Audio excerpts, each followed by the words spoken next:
We began registering them in July, and we fully expect 266,000 of that 500,000 will enroll with us this first year out through 2010. Another initiative to expand and improve access is the evolution of our healthcare delivery system.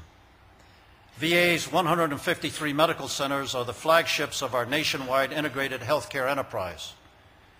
About a decade ago, VA brilliantly, in my personal opinion, brilliantly decided to move away from what was the concept up until then, which went something like this. Here are our flagship medical centers. You come visit us. To one that endeavors to deliver health care out into the communities where veterans live. And to do that, we've created a system of health care that go from those flagships out through 768 community-based outpatient clinics, 232 vet centers, and we're building now outreach and mobile capability in the form of 50 mobile clinics that will reach the most remote, most rural areas where veterans live.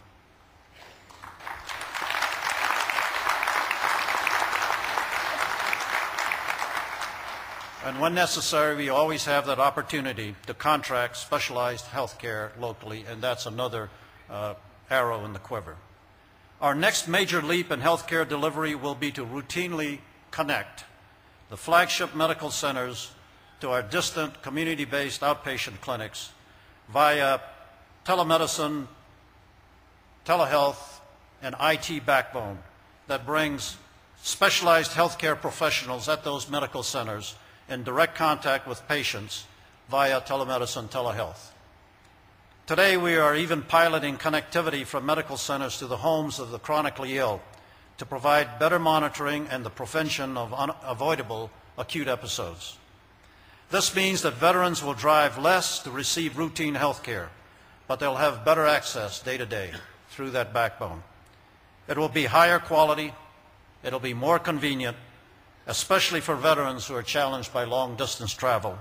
And prevention, and that's a key word here, prevention will mean healthier lives. The backlog. Even though less than 50% of the veteran population receives care or benefits from VA, we have a backlog in disability claims. The total number of claims in our inventory today is around 400,000. And backlog claims that have been in the system for longer than 125 days, roughly 145,000 of those 400,000 cases, are what we consider the backlog. In July, we closed out 85,000 claims. In July, we received 89,000 new ones. So you see the numbers here. Regardless of how we parse the numbers, there is a backlog, it is too big, and veterans are waiting too long for their checks, and we're going to do something about it.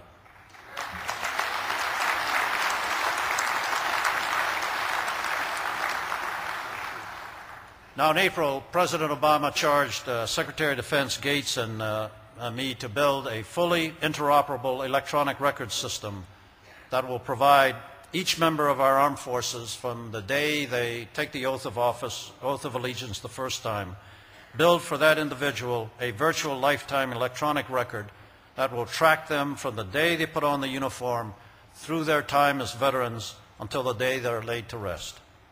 That is not, we don't have that capability today.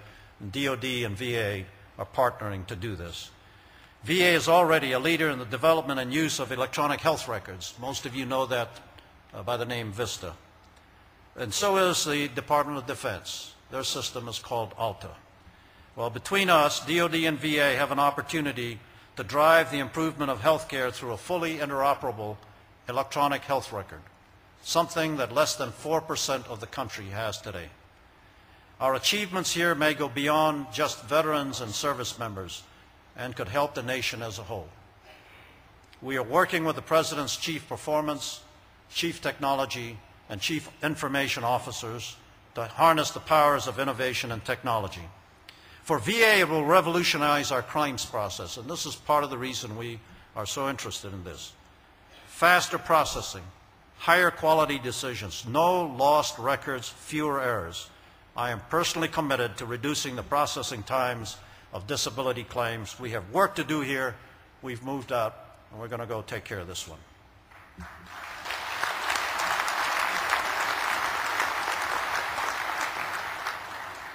Homelessness. Veterans lead the nation in homelessness. Veterans also lead the nation in depression, substance abuse, suicides.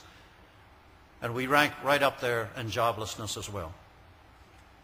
Here again, this is an accumulation of neglect.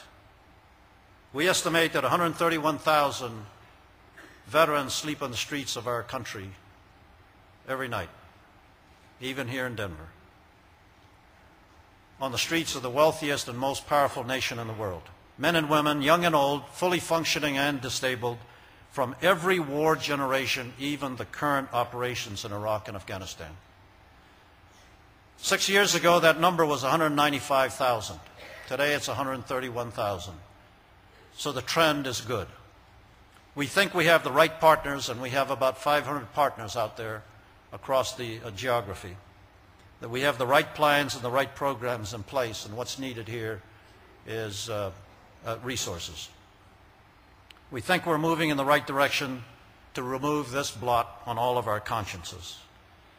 President Obama and I are committed to ending homelessness among veterans. We are going to take those 131,000 veterans off the streets of our city in the next 5 years.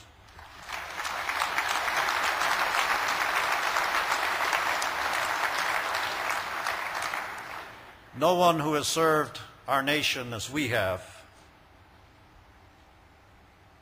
should ever find themselves living without care, living without hope. Now, I'm a pragmatist about this. I know there are no absolutes in life, and when I tell you we're going to take 131,000 off the streets, it's a huge promise. It's not just collecting 131,000 people and putting them in shelter. But unless I set an ambitious target, my sense is we wouldn't be giving this our best efforts. Because you see, to do this well, we'll have to attack the entire downward spiral that ends in homelessness. Homelessness is just the last step in the loss of hope. We have to offer education. We have to offer jobs. We have to treat depression. We have to fight substance abuse.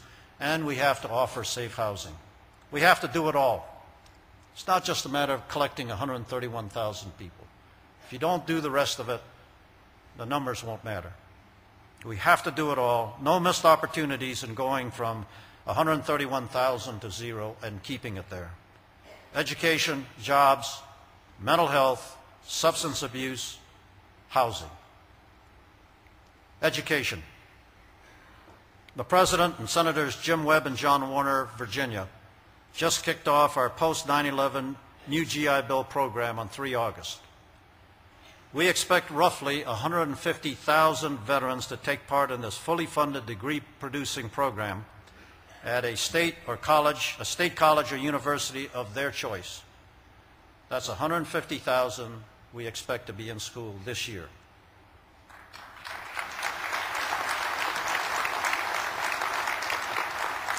There are an additional 1,100 private institutions that have elected to participate in a special arrangement as part of the GI Bill program called the Yellow Ribbon. This investment in America's future will go on for decades to come. 150,000 is just the first investment. The first time we did this was in 1944, and I know that there are veterans in the audience who know it firsthand and took advantage of it. By the time, it was only in existence for 12 years, 1944 till 1956. By the time the program ended in 1956, our country was richer by 450,000 trained engineers, 240,000 accountants, 280,000 teachers, 91,000 scientists, 67,000 doctors, 22,000 dentists, and 1 million other college-educated veterans. These veterans